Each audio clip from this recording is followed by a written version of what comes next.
حضرت عبداللہ بن عمر رضی اللہ تعالیٰ عنہ اپنے دوستوں کے ساتھ کھانا کھانے میں مصروف تھے باہر پہاڑوں میں۔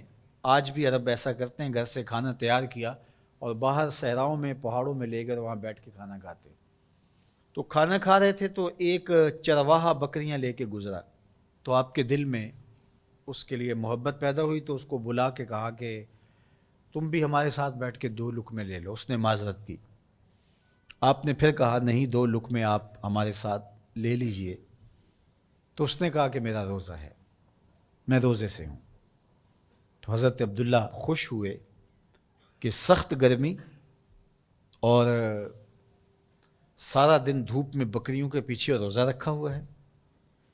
آپ نے کہا کہ اگر ایک بکری تو ہمیں فروخت کر دے اور ہم ذبح کر کے اس کو تیار کر لیتے ہیں اور خود بھی کھائیں گے اور آپ بھی ہمارے ساتھ افطار کر لینا۔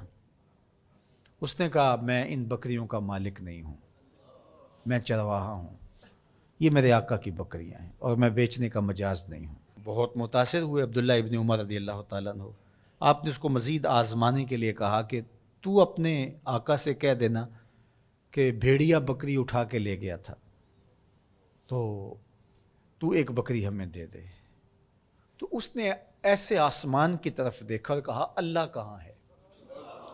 بس اس کا یہ انداز حضرت عبداللہ بن عمر کو اتنا بھا گیا، اتنا اچھا لگا کہ آپ جب یہ واقعہ سنایا کرتے تھے تو آنکھوں سے آنسو جاری ہو جاتے، اور فرماتے اس نے یوں انگلی کھڑی کی تھی اور آسمان کی طرف دیکھا تھا اور بار بار کہتا تھا اللہ کہاں ہے؟ خیر آپ واپس شہر آئے، اس کے مالک کو تلاش کیا اور کہا کہ اس غلام کو اور بکریوں کو من چاہی قیمت کے ساتھ مجھے فروخت کر دو۔ اس نے بکریاں اور غلام دونوں بیچ دیے۔ آپ نے غلام کو بلایا اور کہا کہ تو آج کے بعد آزاد ہے اور یہ بکریاں بھی تیری ملک ہوئیں۔ تیرے ایک جملے نے کہ اللہ کہاں ہے تیرے لیے آزادی کا مجدہ بنا دیا اس کو، اور میں تجھے ساتھ دعا بھی دیتا ہوں اللہ تجھے جہنم کی آگ سے بھی آزاد فرما۔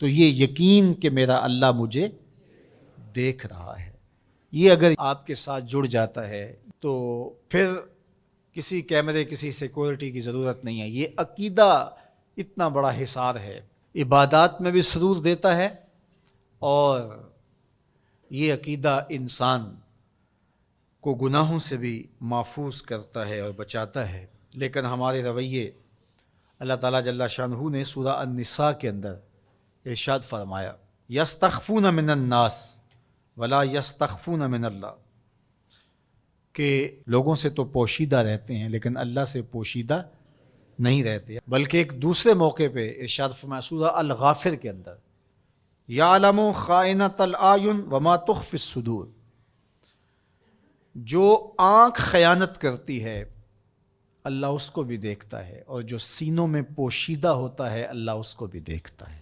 جو چیزیں سوچ میں پیدا ہوتی ہیں، جو بطور وسوسہ آتی ہیں، تمہارا رب اسے بھی دیکھ رہا ہوتا ہے۔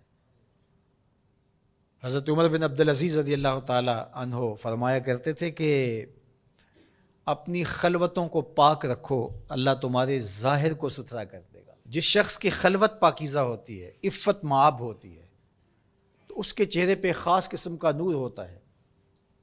جو راتوں کی تنہائیوں میں اٹھ کے عبادت کرتا ہے اور اللہ کے حضور وہ الہا و زاری کرتا ہے، تو دن چڑھے اس کے چہرے کے اوپر اللہ تعالیٰ ایک خاص نور پیدا کرتا ہے جس سے لوگوں کو سرور ملتا ہے اور لوگوں کے دل میں اس کے لیے محبت پیدا ہوتی ہے۔ اور جو تنہائیوں میں جرم کرتا ہے، گناہ کرتا ہے، اور لوگوں کی نظر میں کوئی ایسی چیز ہوتی بھی نہیں ہے، تو لوگوں کے دل میں اس کے لیے نفرت پیدا کر دی جاتی ہے، لوگ اس سے دور ہٹنا شروع ہو جاتے ہیں۔